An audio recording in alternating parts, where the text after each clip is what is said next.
Dans cette formation, on va voir comment afficher des pages web au format HTML en utilisant les templates. Pour commencer, je vais créer mon application de départ. Allez, un petit copier-coller. Je l'appelle toujours app.py.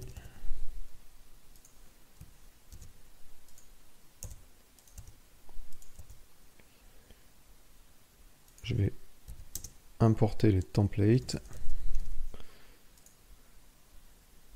Je vais modifier ma route. Je vais l'appeler user.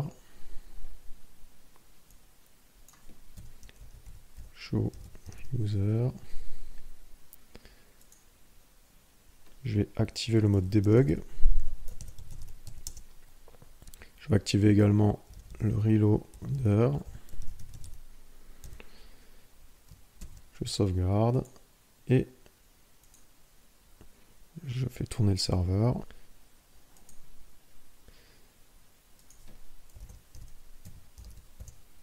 Voilà.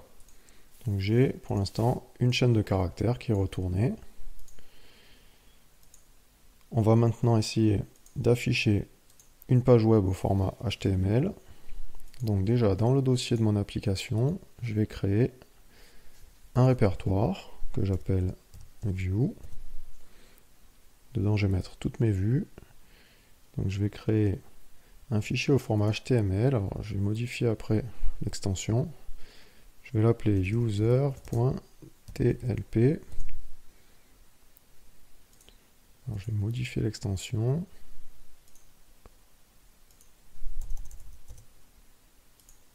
Voilà. Alors il est pré-rempli. On va juste indenter un peu. Donc titre, ok. On va mettre un gros titre. Profil 2. Au profil des utilisateurs. Voilà. Et on va afficher du texte pour tester. Voilà. Et au lieu de retourner une chaîne de caractères, cette fois-ci, je vais appeler un template. Donc qui est dans View. Et c'est user.tlp. Alors, je sauvegarde. Mon serveur redémarre. On va actualiser la page. Cette fois-ci, j'ai bien ma page au format HTML. Voilà le code HTML. Donc c'est bien, impeccable. On va voir maintenant comment on peut afficher des variables dans un template. Alors imaginons, là j'ai mon titre là, je veux changer le titre. Je vais créer ma variable. Title égale profil des utilisateurs.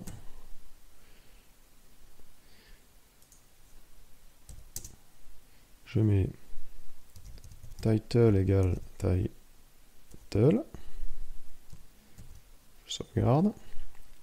J'arrive dans ma vue. Dans ma vue, si je veux changer dynamiquement le titre, je mets double accolade title.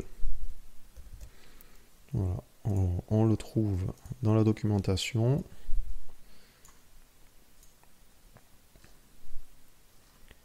Ici, à la rubrique template. Voilà, on a des petits exemples. Hein. Donc on va tester ça. Title, je sauvegarde. J'actualise ma page. Et là, j'ai bien mon titre qui s'est mis à jour. Alors, on peut accéder à la documentation du moteur de template qui s'appelle Simple Template Engine en cliquant sur le lien ici. Donc on y voit des exemples de toutes les fonctions. Alors par exemple, on voit que ça supporte les expressions en ligne. Alors supposons que j'ai mon titre là qui ne soit pas défini. Si j'ai known. Alors déjà, si mon titre n'est pas du tout défini, si je le commente là, on va avoir droit à une petite erreur. Voilà, j'ai une exception, on m'a dit que title n'est pas défini. Donc cette fois-ci, je mets title unknown. Donc j'ai known. On va tester les expressions en ligne. Title if title. Else, on peut mettre pas de titre.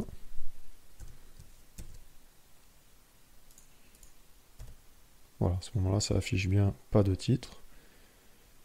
On a d'autres fonctions pour les cas où les variables ne sont pas définies.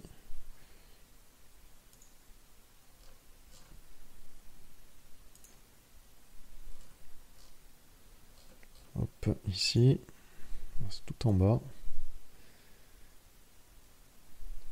Voilà. On a defined, qui renvoie vrai ou faux si la variable est définie. On a get,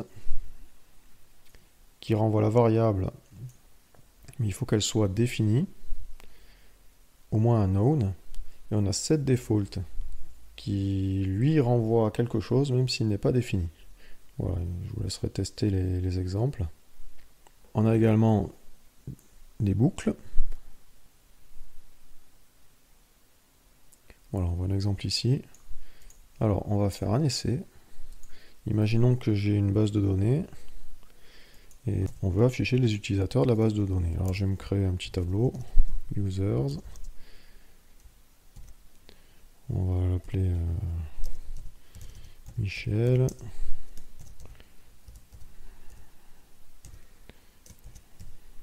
José. J'écris volontairement mal. Michel José.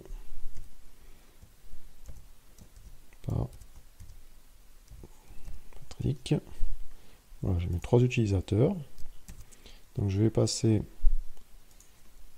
les utilisateurs au template. Users égale users. Dans le template, maintenant,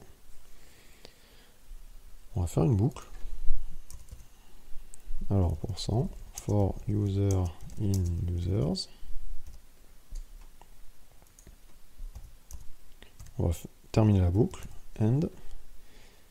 Et là-dedans, on va afficher user.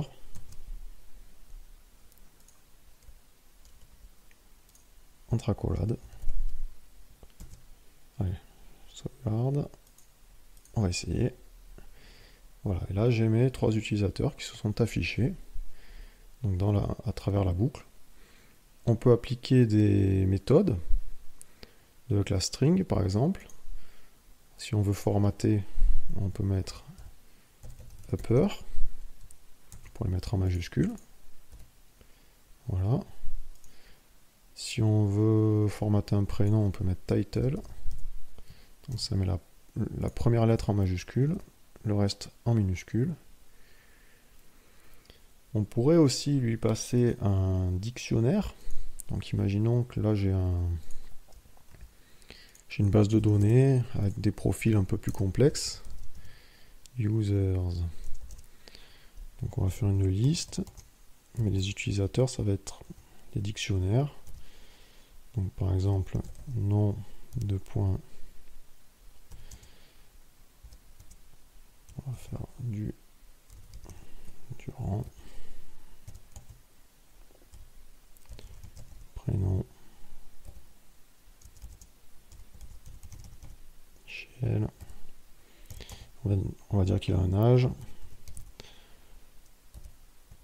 Âge 25. Donc ça c'est mon premier utilisateur. Le deuxième.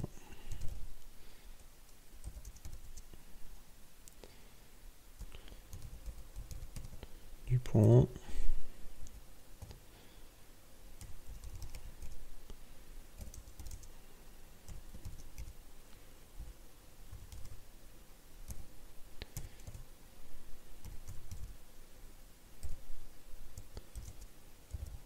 Elle a 21 ans.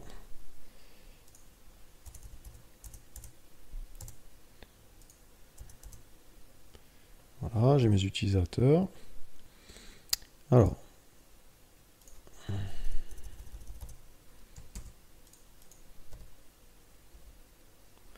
voilà. Donc ça me renvoie le dictionnaire et on peut accéder évidemment aux éléments du dictionnaire. Donc on peut mettre user, user nom. On va mettre le prénom avant. User prénom.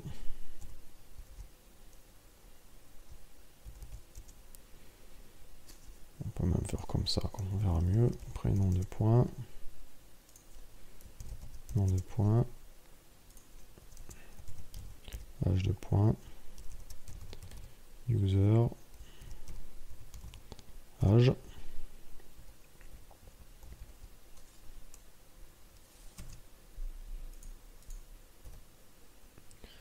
Voilà, bon, c'est plus ou moins bien présenté. On pourrait le présenter en colonne.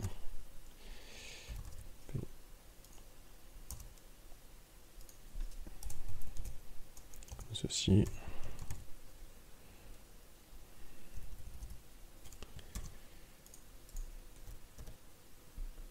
Voilà. Donc voilà pour le passage de dictionnaire au template.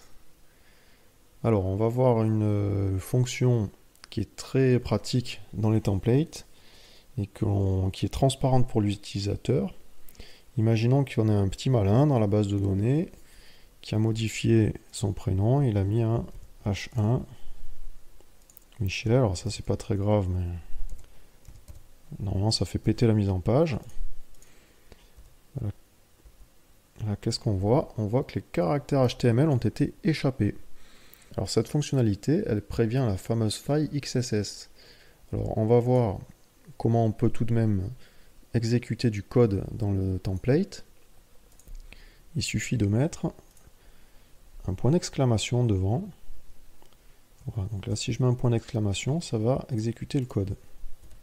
Voilà, j'ai bien mon code qui apparaît en titre de niveau 1. Alors on a plus grave. On peut avoir un petit malin dans son prénom qui met du JavaScript. Script.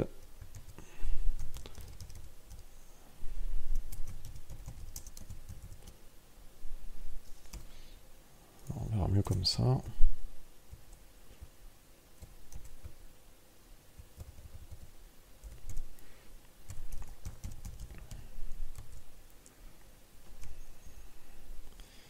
Voilà. Donc là, j'exécute du JavaScript et ça va juste afficher une boîte d'alerte. On pourrait très bien essayer de récupérer le cookie de session de l'utilisateur. Donc on va essayer. Voilà, là j'ai bien mon JavaScript qui s'est exécuté puisque j'ai la boîte qui s'est ouverte. Voilà, alors par défaut, eh ben, le template échappe tous les caractères. Donc là, si je le réexécute, là j'ai pas de faille XSS.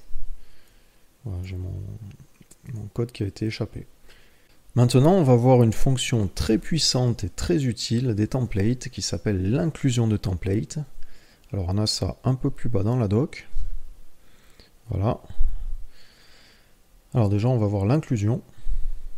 Alors imaginons que j'ai un footer que je veux mettre au bas de chacune de mes pages HTML. Donc je crée mon footer.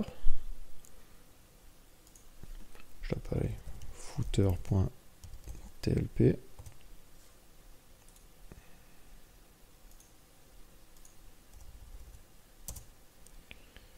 Alors je n'ai pas besoin, je vais mettre juste mon adresse email.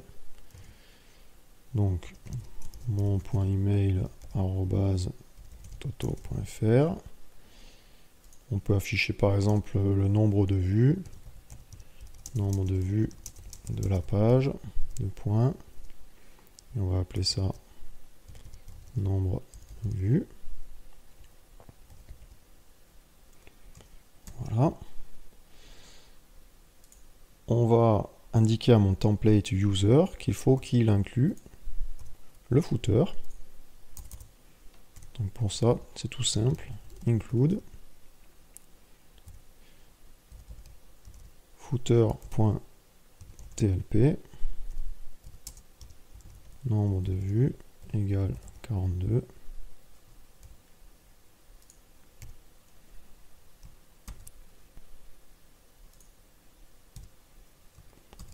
Voilà, ça a l'air pas mal, on va essayer. Je mets à jour. Voilà, j'ai mon footer qui a été inclus là, automatiquement dans mon template user. Donc ça c'est déjà pas mal. On va voir encore mieux. On va utiliser un template de base. Donc imaginons que vous ayez une bannière avec un logo, une barre de navigation. On ne va pas copier-coller le code sur toutes les pages du site. On va utiliser un template de base. Donc ça on va le voir avec la fonction rebase. Allez, bah c'est parti. Alors je crée mon template. Alors cette fois-ci, alors déjà je vais l'appeler base.tlp. Alors c'est lui qui va contenir toute la structure. Alors je vais copier le template user. Là, on va le renommer.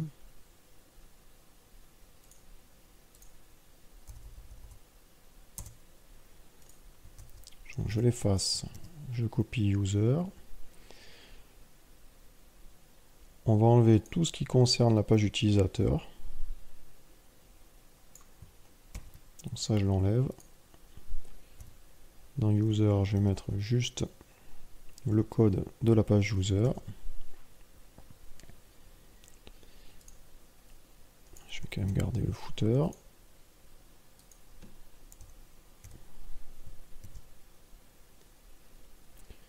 Voilà. Maintenant, je vais dire à mon template de base qu'il faut qu'il inclue ma page user.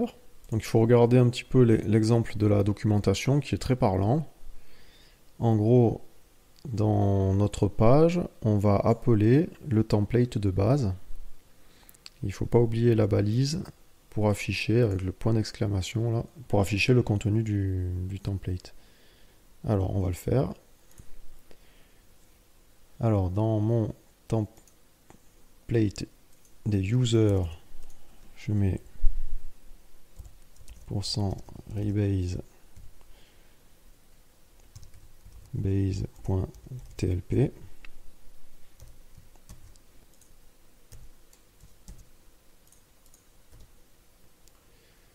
Voilà, alors il me manque tout le contenu, c'est normal. Il me manque le contenu de la page actuelle. Donc on n'oublie pas dans la page de mettre point d'exclamation base. Voilà. Cette fois-ci, j'actualise et j'ai bien ma page qui s'affiche. Alors pour montrer que ça fonctionne, si on ajoute des pages, parce que là pour l'instant j'ai qu'une seule page web sur mon site, donc je vais me créer une deuxième page. Je vais faire app.route. Voilà. Def index. Et là pareil, je vais retourner un template et je vais l'appeler index. Je vais pas mettre de paramètres. Voilà. Je crée mon template.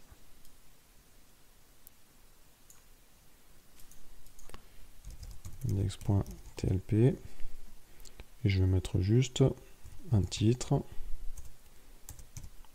H1.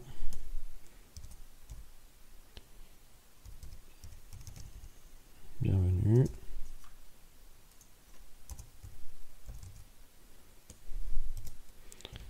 Vous êtes sur la page d'accueil.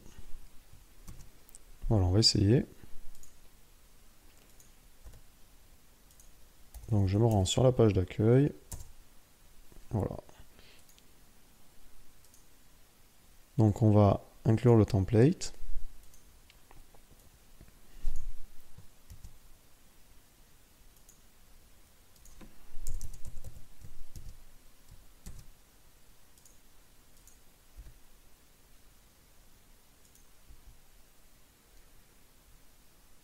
Alors j'ai pas mis à jour.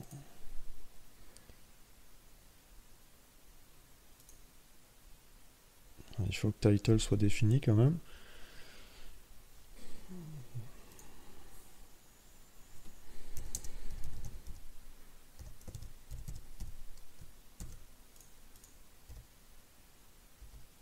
Voilà. On vérifie quand même. Voilà, là j'ai même toute ma structure.